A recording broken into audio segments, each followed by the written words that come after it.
untuk panitia pembangunan. Kenapa kita tidak malu dan gereja yang hebat pada zaman itu? Yang kedua, mereka mentaati perintah Tuhan Yesus untuk terus pergi memberitakan Injil atau tidak? Mereka taat tidak? Taat. Berarti mereka perlu transportasi tidak? Perlu. Sekali lagi saya tanya, setahu saudara, pernahkah Petrus memimpin doa malam untuk beli kuda 8 unta 4 begitu?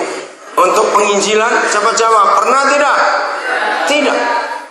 Saudara, tidak pernah satu potong ayat pun yang mengatakan mereka sibuk dengan fasilitas. Saya heran dengan mereka. Padahal tiap hari jumlah mereka luar biasa. Dan mereka sudah menyebar sampai ke banyak daerah. Ketika Saulus lagi dirasuk setan, mengejar, menyiksa, menangkap, membunuh pengikut Yesus. Kisah Rasul 8 dikatakan mereka menyebar sampai ke Samaria. Sampai mereka jauh ke Antioquia. Tetap tidak pernah dikatakan mereka cari tempat untuk ibadah. Kembali ke Yerusalem dulu. Waktu itu di Yerusalem hanya ada 2 gedung besar. Hanya 2. 1 bait suci, 2 istana Herodes. Tidak ada gedung besar lain. Istana Herodes sama Serambi Salomo. Menurut saudara, mungkinkah Petrus sewa gedung itu salah satu untuk ibadah? Karena pertanyaan penting, belasan ribu orang dalam waktu 3 bulan itu dikumpulkan di mana? Hari pertama saja 3.000 dikumpulkan di mana? Siapa bisa jawab? Mungkinkah Petrus sewa gedung itu untuk ibadah? KKR begitu? Coba jawab. Mungkin tidak? Gak usah ragu-ragu. Mungkin tidak mereka sewa gedung? Tidak. Kenapa mereka tidak mungkin sewa gedung? Ada 2 jawabannya. 1, kenapa? Kenapa? Gak jelas. Yang pertama kenapa? Ayo, yang betul tadi apa ya? Kenapa mereka nggak bisa sewa gedung? Kenapa? Tidak ada gedung yang besar. Salah. 1 betul, tidak punya uang. Yang kedua, mereka tidak pernah diizinkan untuk kumpul, baik oleh pemerintah Romawi maupun oleh tokoh-tokoh agama Yahudi. Tidak mungkin. Nah, saudara perhatikan ini. Jangan sibuk dengan fasilitas. Mulai dengan orang dulu. Izinkan saya cerita tentang apa yang Tuhan berikan kepada saya. Saya dulu karena waktu saya belum menikah. Ketika saya masuk ke Papua tahun 90. Karena Roh Kudus mengajar saya, jangan cari fasilitas. Jangan. Biar Tuhan yang memulai. Saya selalu mulai dengan orang. Selalu begitu. Ketika sekolah pertama kami dirikan, SMA di Wamena, kami pinjam gedung SD YPK. Waktu itu saya nggak pernah pusing dengan fasilitas, yang penting orang di zaman. Ketika kami mulai TK pertama berpola asrama, dan itu di Nabire tanggal 17 Juli tahun 95, kami pinjam rumah keluarga Bapak Dwiri, orang pensif, orang bagian bandar udara. Berdiri TK yang pertama kami pinjam. Saudara, sampai tahun ajaran 2010 ini, kalau dihitung 35 sekolah yang berdiri di 9 kabupaten, di 2 provinsi. Ya, kita tunggu yang di belakang. Ada yang salah? Kenapa? Oke, yang lain tenang ya, kita lanjut. Saudara, dengarkan ini. Tahun ajaran 2010-2011, paling tidak kami akan tambah 3 sekolah lagi. Saudara, jangan sibuk dengan fasilitas, sibuklah dengan orang. Katakan amin. Dengan orang. Setelah Tuhan percayakan Papua, saya melangkah lagi. Saya cerita yang di Jambi. Saudara, saya itu nggak pernah kepikir akan buka sekolah di Jambi. Sama sekali tidak. Nggak ada orang.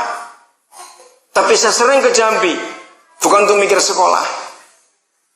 Suatu hari datang 2 keluarga di pinggiran kota Jambi. Mereka bilang bahwa di daerah kami tinggal itu daerah perumahan. Nah, itu daerah perumahan, nama kok orang Jambi bilang itu Tuhan Yesus. Tenang dulu, nggak apa-apa. Tenang dulu. Duduk aja. Iya, nggak usah lari, nggak usah takut. Tuhan pasti menyertai kita, cuma gempa sebentar saja kok. Tidak apa-apa.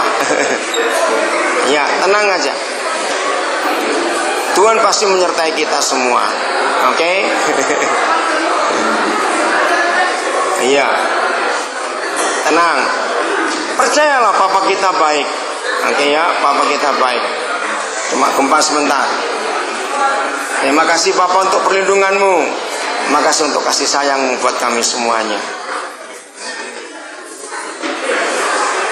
Udah?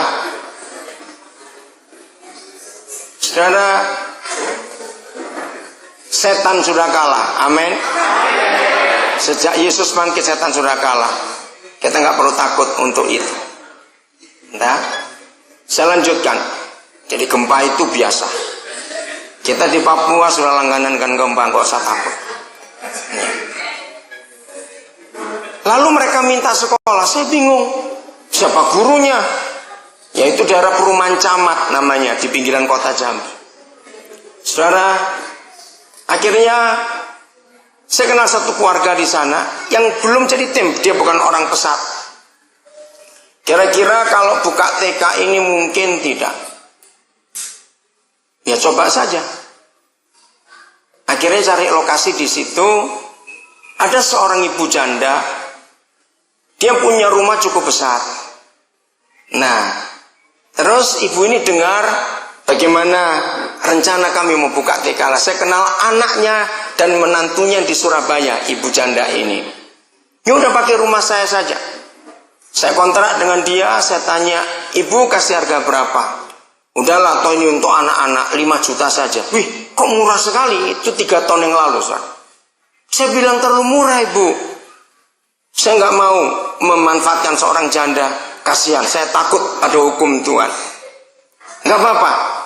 Asal gini Pak, kalau Bapak sudah kontrak rumah saya ini, boleh nggak saya tinggal di situ juga? Oh silakan, karena dia cuma seorang diri. Saudara TK dimulai tahun 2007 yang lalu, 4 tahun ya, 2007.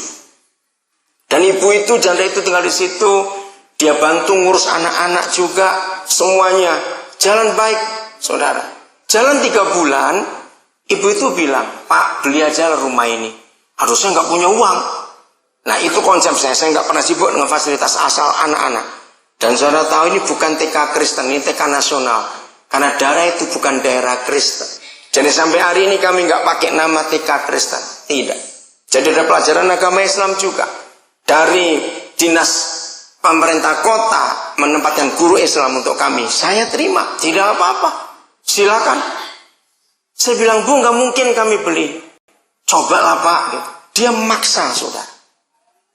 Terus saya tanya pada Roh Kudus, bagaimana kalau begini? Saudara, luar biasa. Tuhan gerakkan untuk saya beli. Oke, ayo kita ke bank. Untuk urus semuanya, tanya. Saudara, ketika proses bank berjalan, dan saya dapat berkat untuk uang mukanya. Saya masih ingat, itu tanggal 14 Maret, saudara. Tahun 2008. Udah, beres semuanya.